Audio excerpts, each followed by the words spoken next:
ചില പുസ്തകങ്ങൾ വാങ്ങിക്കുമ്പോഴുള്ള ആകാംക്ഷ വായനയിൽ നഷ്ടപ്പെട്ടു പോകും. എന്നാൽ അതിനൊരു അപവാദമാണ് അരുന്ധതി റോയ് എഴുതിയ Mother Mary comes to me എന്ന പുസ്തകം. ഇത് നയനതാരയാണ് വിവർത്തനം ചെയ്തിരിക്കുന്നത്.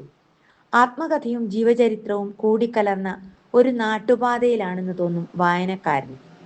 അപകടം പിടിച്ച പുഴയിൽ നീന്തുന്ന പോലെയാണ് മേരി റോയുടെ കഥ.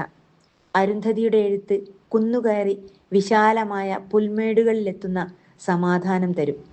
വലിയ ചുവന്നു പൊട്ടുതൊട്ട മേരി റോയുടെ പ്രവൃത്തികൾ വാതിലിനു പിന്നിൽ നിന്ന് മറഞ്ഞു നോക്കുന്ന ഒരു കുട്ടിയെ പോലെയാണ് ഞാൻ നോക്കിയത്. ക്രിസ്ത്യൻ പിന്തുടർച്ചാവകാശ നിയമത്തെ മാറ്റിമറിച്ച ഉരുക്കു വനിതയായിരുന്നു അവർ. ഭർത്താവ് റോയുമായി പിരിഞ്ഞതിന് ശേഷം കോട്ടയത്ത് ഒരു സ്കൂൾ സ്ഥാപിച്ചു. ടാഗോറിനെ പോലെ തൻ്റെ മക്കളായ അരുന്ധതിയെയും ലളിത് കുമാർ ക്രിസ്റ്റഫർ റോയിയെയും അവിടെ ചേർത്തു. സാമൂഹ്യ നിരീക്ഷണവും പരിസ്ഥിതി ബോധവും മാനവികതയും ഒത്തുചേർന്നതായിരുന്നു അവിടുത്തെ പഠനം. ഒരു മരം പോലും വെട്ടാതെയാണ് ലാറി ബേക്കർ വിദ്യാലയം രൂപകൽപ്പന ചെയ്തത്. കുട്ടികളുടെ ആദ്യ പാഠം ശുചിമുറി വൃത്തിയാക്കുന്നതും വ്യക്തി ശുചിത്വവുമായിരുന്നു. പഠന ആസൂത്രണങ്ങളിൽ മുമ്പേ പറന്ന പക്ഷിയായിരുന്നു മേരി റോയ്. വഴക്കാളിയും പിടിവാശിക്കാരിയുമായ അവർ മാതൃത്വത്തിൻ്റെ നീരുറവകൾ ഒളിച്ചുവെച്ചു. തന്നോട് സ്നേഹത്തോടെ ഫോൺ ചെയ്ത അമ്മയെ കെട്ടിപ്പിടിക്കാൻ തോന്നിയെന്ന് അരുന്ധതി പറയുന്നുണ്ട്. എന്നാൽ എങ്ങനെയാണ് ഒരു മുള്ളൻ പന്നിയെ കെട്ടിപ്പിടിക്കുക എന്ന് അവർ തമാശ പറയുന്നു.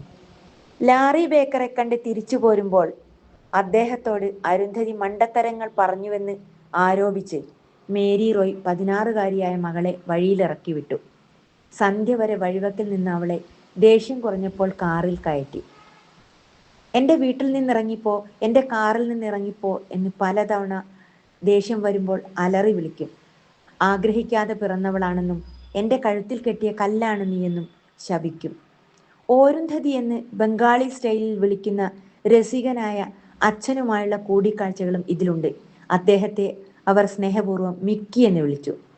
പ്രണയവും ആദ്യ നോവലായ ഗോഡ് ഓഫ് സ്മോൾ തിങ്സുമുണ്ട്. അതിൻ്റെ രാഷ്ട്രീയ നിലപാടുകളുണ്ട്. അമ്മ മകൾ ബന്ധത്തിൻ്റെ പരമ്പരാഗത ചട്ടക്കൂടുകളെ തകർക്കുന്ന കാഴ്ചകൾ ഒട്ടനവധിയാണ്. ഉയർന്ന വിജയത്തിൽ തനിക്ക് കിട്ടുന്ന പ്രശംസയ്ക്കൊപ്പം അപ്പുറത്തെ മുറിയിൽ തൻ്റെ സഹോദരൻ മാർക്ക് കുറഞ്ഞതിന് മേടിക്കുന്ന അടിയിലെ വേദനയുണ്ട്.